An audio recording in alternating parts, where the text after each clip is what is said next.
Pledge allegiance. I pledge allegiance to the flag of the United States of America and to the republic for which it stands, one nation, under God, indivisible, with liberty and justice for all. Right, we'll call Justin here, Don here, Owen here, AJ here. Jeff Weeks, our village or council liaison, won't be able to make it today's meeting. Before we approve today's agenda, item B, I received an email from the person in charge of Art Up, and she requested that be removed from the agenda. So I would like to accept a motion to remove that, amend the agenda to remove that at the request of the Art Up person. I move. Yeah, remove the art up presentation. So AJ moves, Don seconds, all in favor say aye. Aye. So that has been removed. So I will take a motion to approve today's amended agenda. I'll make a motion to approve the amended agenda. I'll second. All those in favor? Aye. Aye. That's been done. We'll go ahead and move on to the tourism director report. Good morning. Josh. And last minute. Trying to get ahead around the future. So the first thing I wanna cover is the fact that we did a really good job last year spending all that money that we were concerned about the state fraud bag. I spent about $2 million last year. So our reserves are down significantly. We will be budgeting off of revenue and cash on hand moving forward. This year, that will mean that we will not be spending as much money on advertising, on media, on the expensive stuff, the billboards, the television ads, those kind of things. We will still have social, digital, email, PR and all the other tools in our toolbox, but those expensive things that we were able to utilize last year to get our brand out there and establish ourselves are a little bit costly until we start making some more money. So I just wanted to get you filled in on that, and that's my reality moving forward, being a little more creative, not just throwing cash around. I'll cover some information about other towns and some performance issues. I do have the ad performance report for you guys. There are good notes at the bottom of each page, so it'll sort of summarize what those charts are about. I'll hit some high points with that, but I'm not gonna get too deep into it.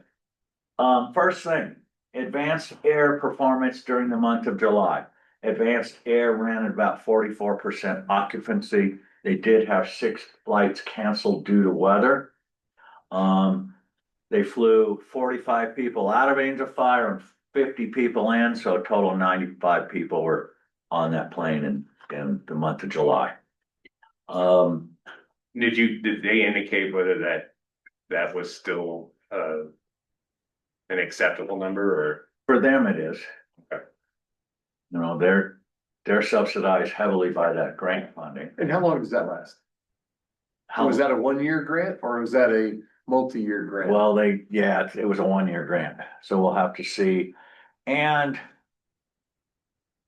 Lansing, the Director of Tourism, the Acting Secretary of Tourism for the state, and the Transportation Secretary are fighting to keep rural air service in the state budget and provides funding for those programs.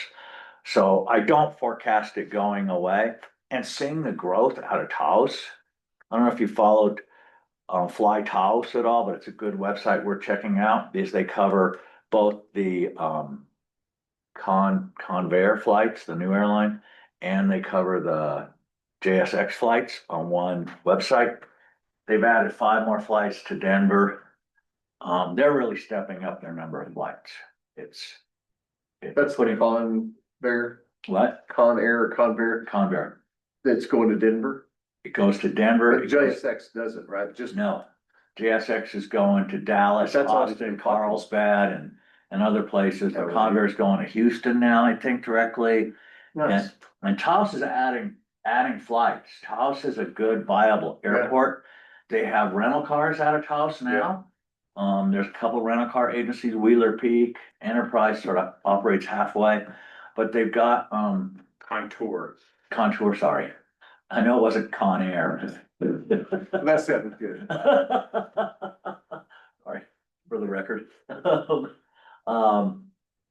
But that's turning into a air gateway that we may be able to utilize, fairly regularly, which would help. Yeah, I like the Contour Air because they'll actually take your bags To the to the connection, connecting airlines. yeah, Oh, well, And put them through for you. yeah, And take you around the airport from the private terminal to the public terminal. yeah, drop So down. then you can catch whatever flight you're leaving out of Denver. So it kind of allows you, I mean, the advanced air did the same thing. I took the last flight to actually pick up a truck that was being serviced and drive it back, and it worked out great. You know, I was the only person on the plane, so it was like my own little private Yeah. flight, so, I flew it when I went to Vegas, it was awesome. yeah. you've been flying solo in those things, nice. Okay, next thing. Our short-term rental, our Granicus product. The responsibility of management of that software and management of collecting the tourism lodgers tax dollars that we're entitled to has been shifted from finance to my office. It's in the tourism office. Caroline started working on it last week. She had a stack of reports that were about this high. All the receipts from January onward had not been entered yet. She's entered all those in a spreadsheet. She's cross-referencing all of those now to make sure they have business permit and or business license and lodgers tax permit, short-term rental permit. All those are being cross-referenced. Then it will all go into Granicus. And we start the comparison, it generates our audit letters, and we start going after these people that are not currently paying their lodgers tax dollars. What percentage you think that is? I mean, Here's the number. Here's a scary number, Okay, and I'd like to talk to you guys about this. Granicus is showing 936 rental properties here in Angel Fire. We've issued 419 permits. We haven't hit 50%. Owen, my question to you as a lodging provider, I would assume the bigger operators like yourself, Evolve, and some of these bigger ones are in compliance. And a lot of these that aren't, maybe one-offs, people renting their own properties. Would that be a fair assumption? I would say so. I would say the big operators have probably complied and the individual people haven't. And they can, I mean, I think there's been a lot of notifications, so I don't think you could make the claim that, oh, I just didn't know. Yeah, So I just think people haven't, but they need to get those letters because I would, just express, it's not really fair to the people who right, paid right. tens of thousands of dollars worth of lodgers tax permit fees, and other people are getting escape. Is not, so I'm looking forward to the compliance side of it. Yeah. I'm also wondering, are there people that have been collecting tax and not submitting it? It's another way to make, that's very likely it's a too. good way to make another 7.4% on all your bookings.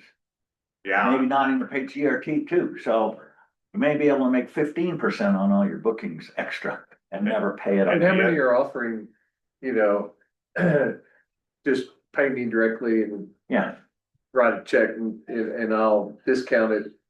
But they're bundling all that together. yeah, They're not really discounting. well, a lot of the independent people too, what you run into, if they're using Verbo is collecting GRT but not, and lodgers, but not sports facility. right, They're using Airbnb, Airbnb's collecting GRT and remitting it on their behalf, but not Oh. collecting lodgers or sports facility. And that would be the other big thing, is that I want y'all to focus on collecting both of them. Because there's a Right. lot of people paying lodgers that aren't Not paying paying- for its facility. Right, we're on that. We're on that. I've already seen a couple of those. Cause you could look at the number and it's pretty much, sports facility should be half the amount collected as lodgers for the most part, and it's probably maybe 1/3 or less. So there's a pretty good number of people who are remitting, collecting and remitting, or remitting, I don't know what they're doing. You don't have to collect it, you could just take it out of your, Right, your, Fee, whatever your Yeah. rental. so yeah, you don't have to pass it along, but you Yeah. have to pay it, have to pay it, exactly. yeah. But it makes total sense to pass it along. We are all used to paying those taxes and fees as guests.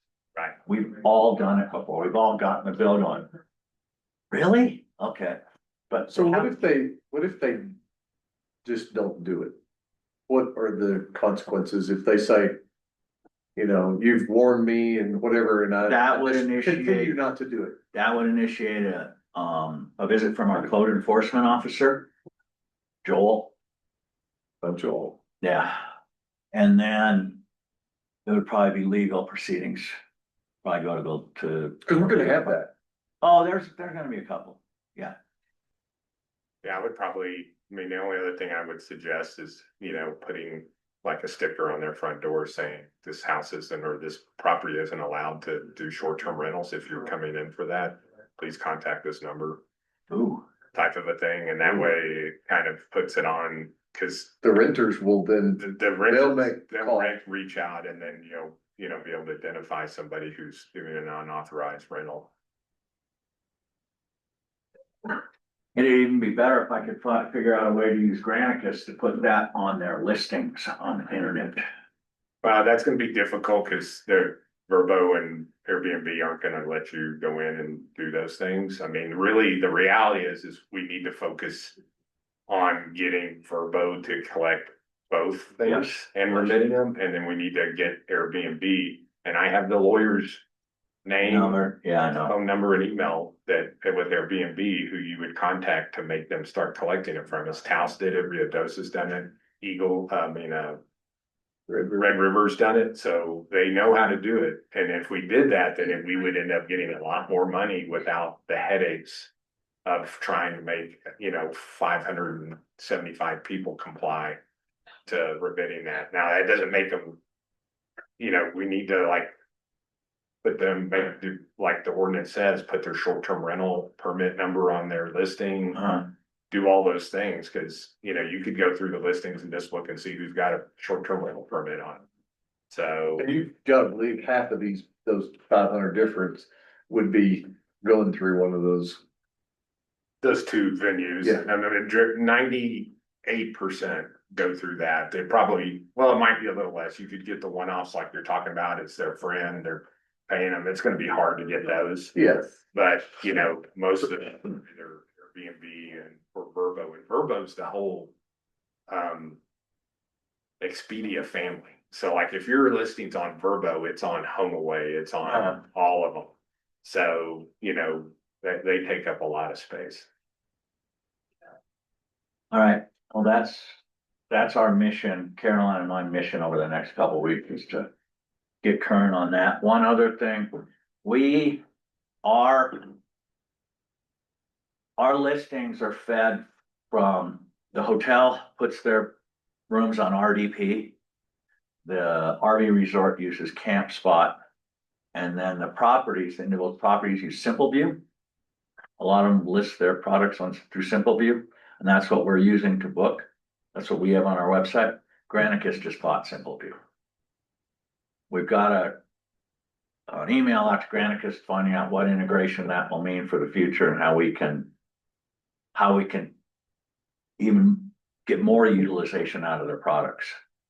Yeah, you can put the property link in Granicus and have it feed into SimpleView. Yeah. Yeah, so that may be a big help.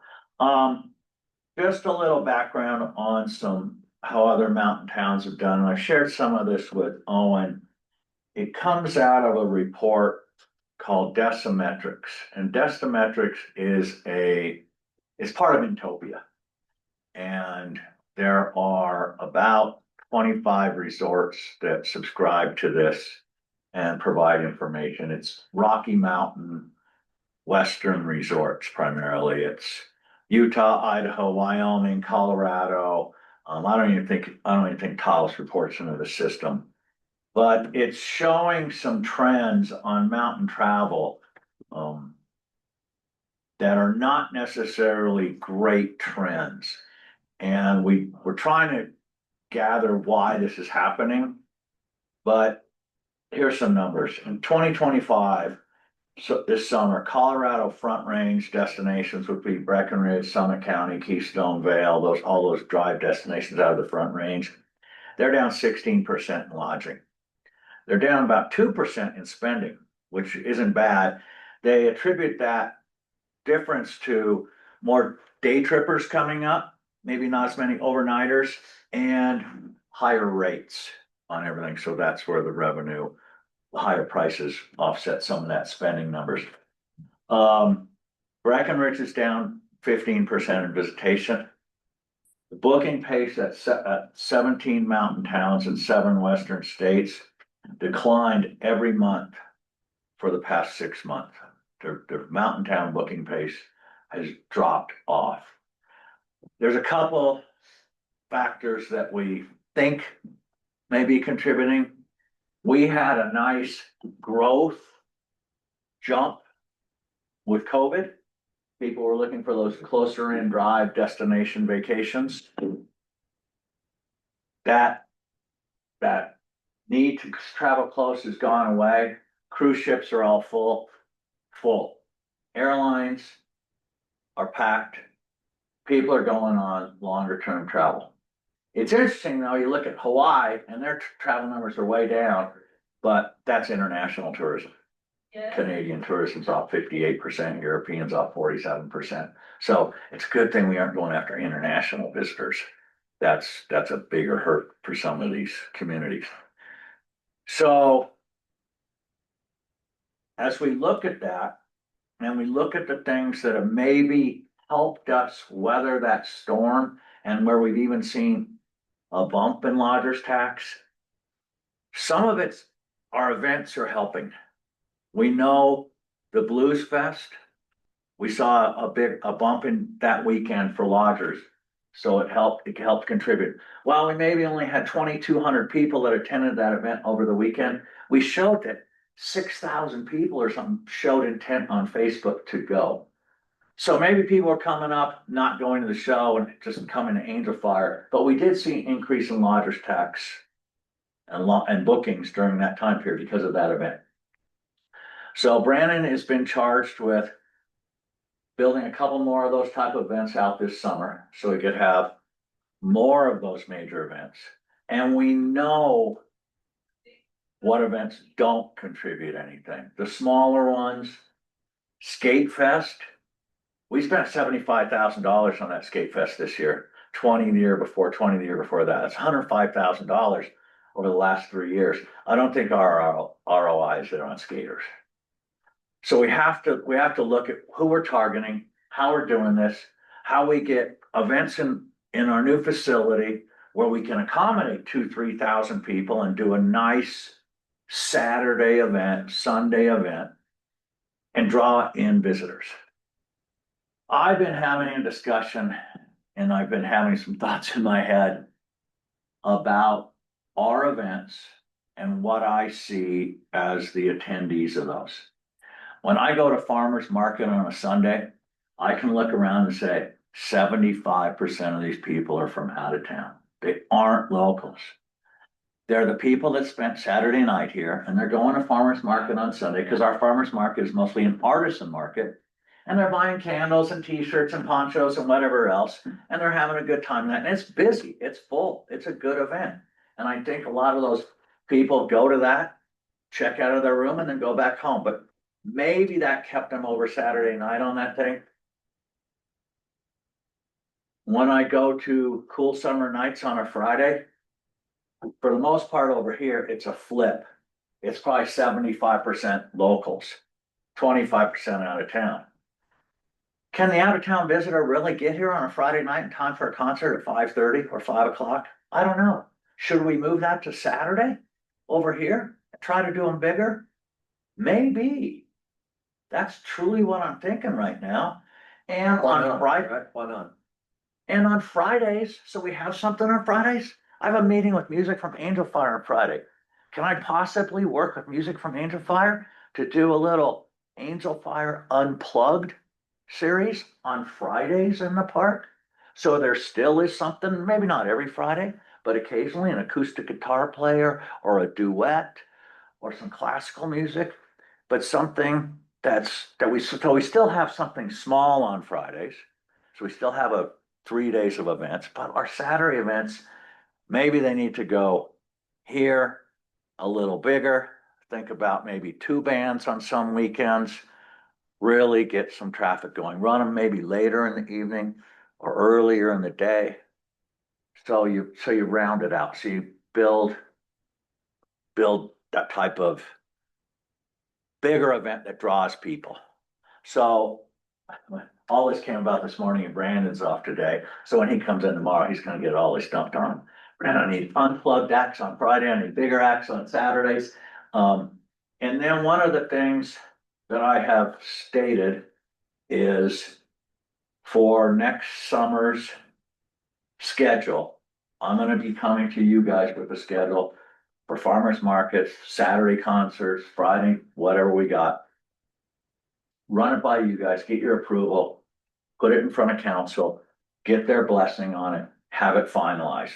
So we aren't trying to figure out where we're playing on a various day.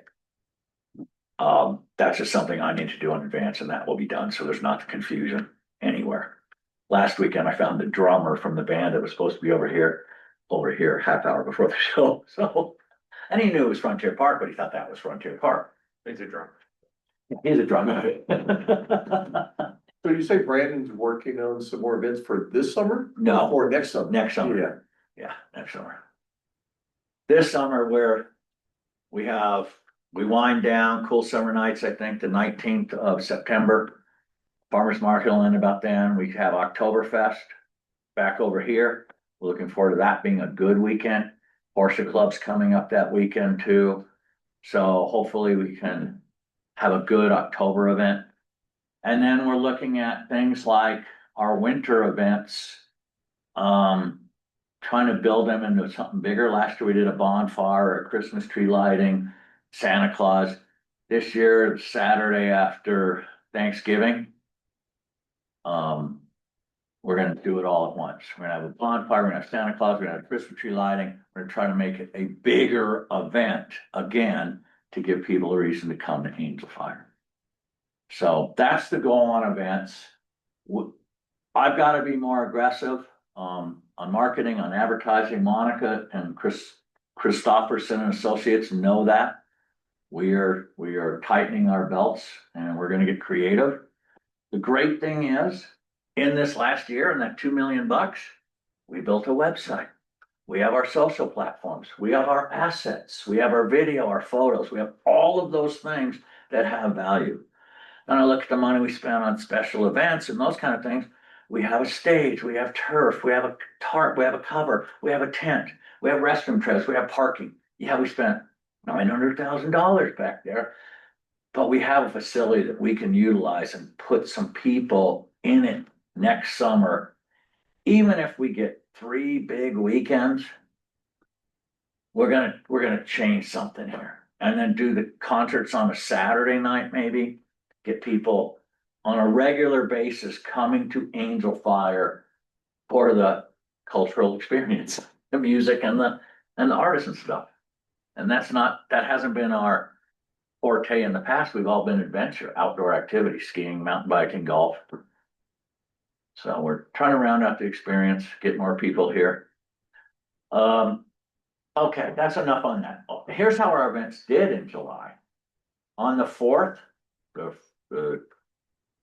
July 4th, 1,134 people. On the 5th, the drone show, 1,500. Blues Fest over those 2 days, Friday, Saturday, or Saturday, Sunday, 2,300 people. Cool Summer Nights on Friday, the 18th, 564. Cool Summer Nights on the 25th, 759. Skate Fest, the 26th and 27th, about 1,200 people. So if you combine all that, it's about 5,500 people that came to our events. We had 18,000 people showed interest in coming to those events on social media. So about a third of the people that showed interest attended. That's part But is that a kind of ratio, is that normal or? I don't know yet. I don't know. I'm just looking at these numbers going, all right, how do I really get this intent number way up so I drive more attendance? And like the drone show, for example, how do you count that? I'm thinking, I'm sitting in the balcony of a condo of a friend. Yeah. And there's a dozen of us. Yeah. We probably weren't counted, were we? No. How do you count? Oh, up? no, and all the trucks that were in the parking lot, Right. with people sitting on the tailgates that didn't come into the facility, So they weren't counted You either. could have 25-30% more people. Yes, At least, yes, that weren't at the event center. That are here watching that, and a lot of these events, yeah, especially something like that, or to watch from anywhere. I mean, one thing I wanna say is whenever farmer's market started, there was about 12 people that showed up on those Sundays. Yeah. And now it's jammed, Now so it's packed. it takes time. Now I'm for gonna Things to get. propose we move it back here. So I think it can grow if we move it back here. The thing that kills our events there is people at a certain point when parking's full, they just don't stop. Right. Well, and I think we need to take advantage of that big tent, where Yeah, rain doesn't make a difference. Yeah. so we're learning a lot. Thank you guys for all your patience and working on this committee and giving us the guidance and helping us out in this stuff. But we're gonna be making some changes moving forward. All right, ad performance. Here's the highlights. We have done 15,662 booking referrals from our website. So our website's getting some clicks. Dallas, Albuquerque, and Houston were our top performing markets this summer. Albuquerque goes up in the summer and drops down a little bit in the winter. You know, you get here from Albuquerque, you gotta drive past 6 other ski areas, so it's just a little different. We're up to 39,000 Facebook followers now, which is great because we can target them with messages. We know they want our content. 4,500 Instagram followers. So we are growing our followers. And we'll be able to provide targeted message to these people moving forward. So we can market to them more efficiently. Any questions for me on the tourism director report? I was just thinking about the new event center. I'm wondering if there's a possibility of creating another entrance exit instead of just the one. Cause that might have been the deterrent for people not wanting to go in there because they're like, oh, shoot. It takes This, forever to get out. where the electric marquee sign is and the driveway on each side of it, that's the natural entrance exit. We wanted it back there for traffic control and other reasons early, for police department and so forth. After our first event, they wanted this supposed to be exit only. I went to them after that. I said, hey, our events, nobody comes in at once. It's a trickle in. Yeah. It's not a big, if we get 10 cars at once, that's a big rush. Our exit is where they all want to go out. The challenge is on an event, if you come in that way, and now you're asked to go out, you're going out the same way you went in. That's our natural instinct. We know that way, so we're gonna go that way. Well, we were trying to direct them a different way to go out than we went in. Didn't work. We overcomplicated the thing. This will be used as an entrance or exit from now on. We'll post this on our maps moving forward, that this is the preferred way. We'll even put on that sign up there, enter here. So I probably set in the parking lot at least 20 minutes just to let the traffic kind of die down. Oh, before yeah. it got in line. Yeah, So. that's a successful event. I wish you were there for 45 minutes. It was a good hour. Yeah, I've driven home from the fireworks in the winter or the drone show and it's like, oh my. Yeah, so. Traffic. The problem. Something we're not used to. Yeah, It's a nice problem to have. yes, it is. Thank you, Greg. We'll move on to old business. Item A, Lodgers Board open position discussion. I've identified 3 people who I think are good potentials. If people could submit to me, other people, what we're really looking for is somebody involved with a business that has a significant portion of their money coming from out of town visitors. And I would like to get people who actually are also Angel Fire residents. So if you think of anybody like that, if you could submit to me, I'm gonna start reaching out to these individuals. We'll come up with, kind of like a list of people who are qualified and interested, and then we can vote on those and come to a decision who we're gonna forward on to the council. Does anybody have any questions? We'll move on to old business, item B, advertising update. I think you've already done that, right? Yeah. We'll move on to new business. Item A, position statement for Lodgers TAC funding. In the past, the Village of Angel Fire and the tourism department has encouraged or supported in various ways different events throughout the valley, whether it's Music from Angel Fire, Art Up, Eagle Nest Fireworks, different events that third parties put on. And as we got into this budget year and things started tightening up on our funds, and I look at those events, I can't honestly say they drive any lodgers tax funds back to us. Art Up was a request for $10,000. My response to Joe when she asked for it was, well, we don't promote the events anymore or provide logistic money for the promotion of the building of events. We will advertise the events through our channels. But my days of handing over money to someone for an event that they're going to advertise with no data behind it, we just don't get anything. Like, if I could show that Art Up really brought in 400 people for 2 nights, it probably justifies the expenses.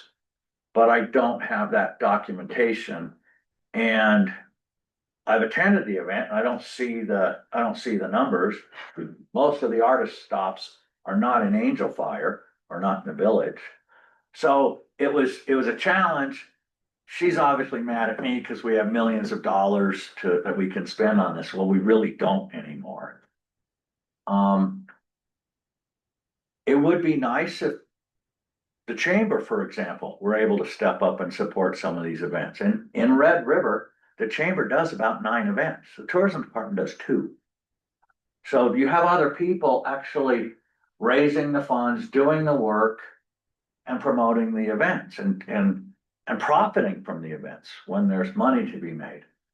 Tourism department markets them, gives them the facilities, works with the police and fire to keep their costs low, but that's the involvement of the tourism department. It's different here. We're sort of the people that do the events, get them going and so forth. But it's just hard to justify writing checks to event promoters with money we don't have anymore, and money that we should be using for advertising and to promote our own events and drive bigger events that actually bring in significant numbers of people.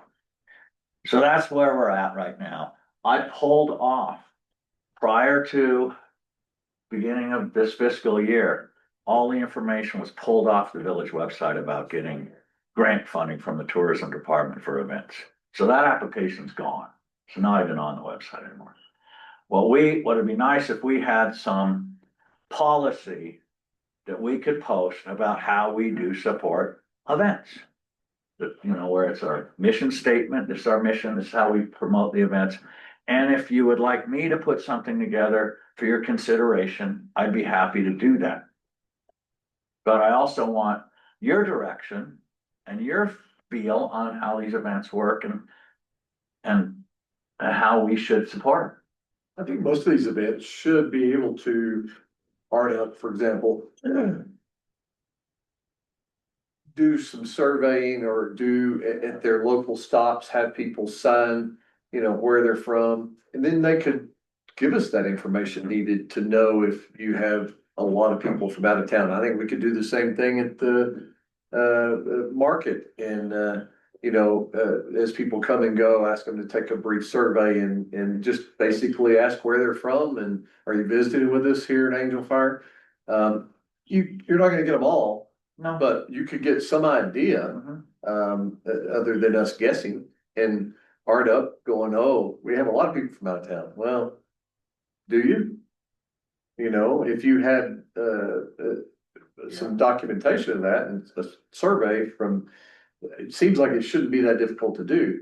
And if the people at those, each of those stops would have something there and ask people to, sign in or, just at least ask them where they're from and, if they're visiting from out of town or if they're locals, would tell us a lot. Yeah, Well, and I think adding on to that is, did you come into town for this event?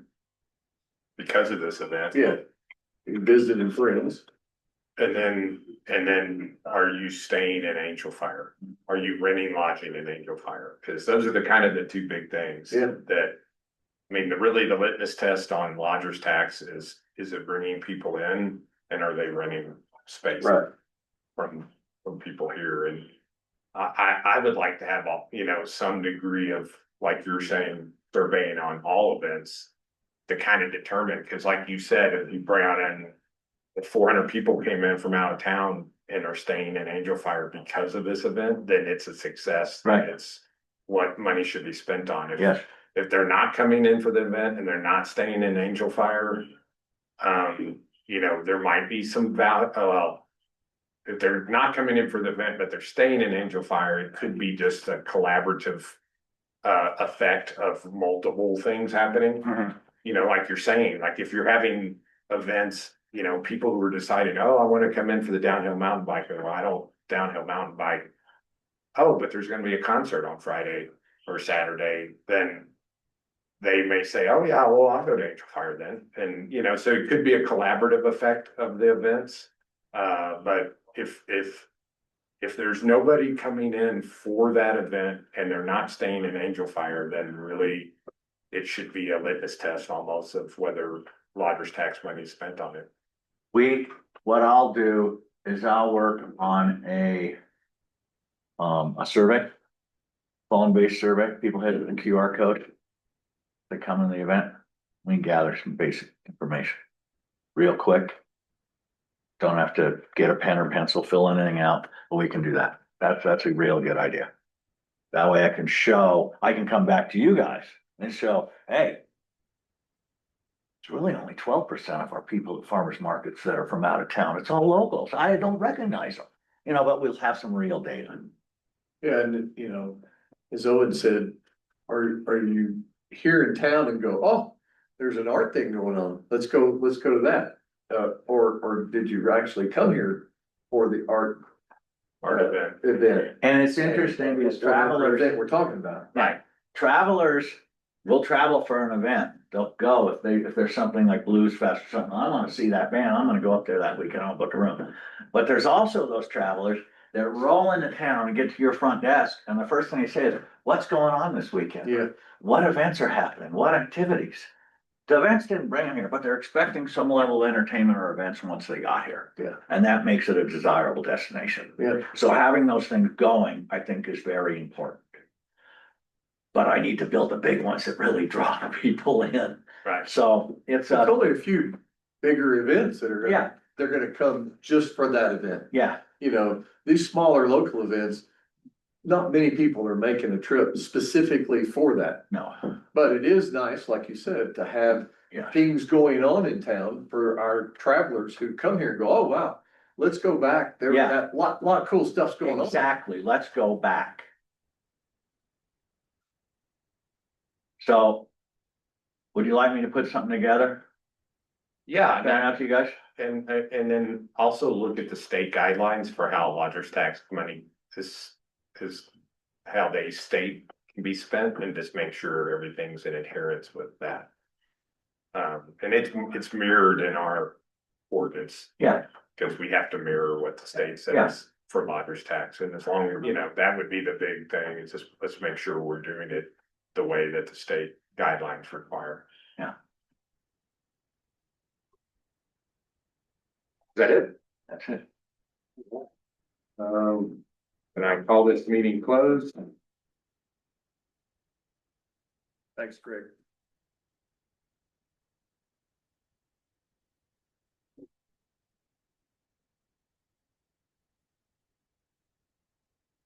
One thing I just thought